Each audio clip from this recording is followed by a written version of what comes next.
In the heart of southern Africa, a young boy was born on February 21st, 1924, in the small village of Kutama, Zimbabwe. His name was Robert Gabriel Mugabe, and his life would become a testament to the power of resilience and determination. Mugabe's childhood was marked by hardship and struggle. His father, a carpenter, abandoned the family when Robert was just 10 years old, leaving his mother to raise him and his 3 siblings alone. Despite the challenges, Mugabe's mother instilled in him a love of learning and a strong sense of self-discipline. He excelled in school, and his intelligence and charisma quickly set him apart. Mugabe's political awakening began at Fort Hare University in South Africa, where he was exposed to the ideas of Marxism and African nationalism.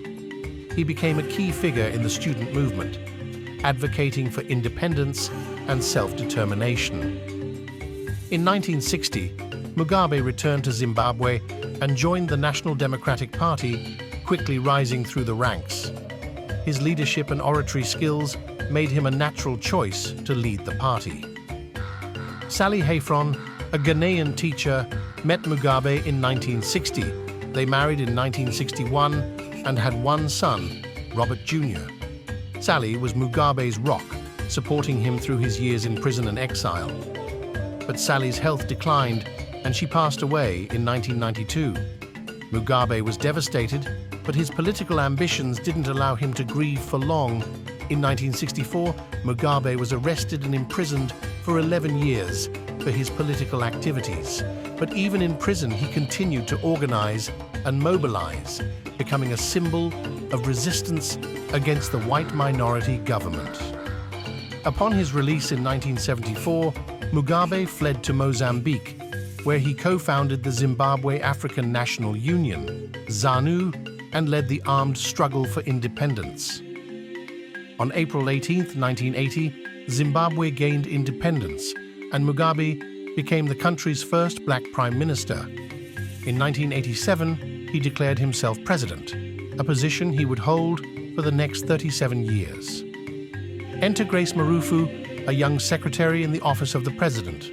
Mugabe married Grace in 1996, just 4 years after Sally's passing. Grace had 2 children with Mugabe, Chatunga, and Robert III. As the economy crumbled and opposition grew, Mugabe's regime became increasingly brutal. The once celebrated leader turned tyrant, using violence and fear to maintain control. But within the ruling party, ZANU-PF, discontent simmered. Mugabe's wife, Grace, had risen to power, and her ambitions sparked resentment among the old guard. The military, too, grew weary of Mugabe's rule. As Mugabe's rule became more authoritarian, Grace's ambition grew. She was seen as a potential successor, but her rise to power was met with resistance from the military and party loyalists. General Constantino Chiwenga, a seasoned veteran of the Liberation War, had had enough.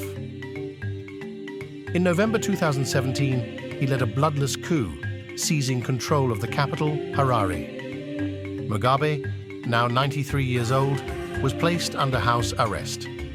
The nation breathed a collective sigh of relief as the dictator's reign finally came to an end. Emerson Mnangagwa, a former ally turned rival, took the reins, promising a new era of democracy and prosperity. Robert Mugabe passed away on September 6, 2019, at the age of 95. His legacy, a mix of liberation and tyranny. As Zimbabwe looks to the future, the scars of his rule remain, a reminder of the dangers of unchecked power and the resilience of a nation.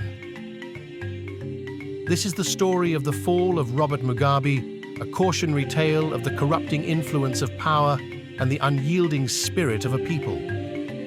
Mugabe's presidency was marked by both triumph and controversy. He implemented policies aimed at empowering the black majority, but also faced criticism for human rights abuses and economic mismanagement. Love him or hate him, Robert Mugabe's life is a testament to the power of the human spirit. From humble beginnings to the highest office in the land, his story is one of resilience, determination, and unwavering commitment to his people. This is the story of Robert Mugabe, a complex and controversial figure who shaped the course of Zimbabwe's history.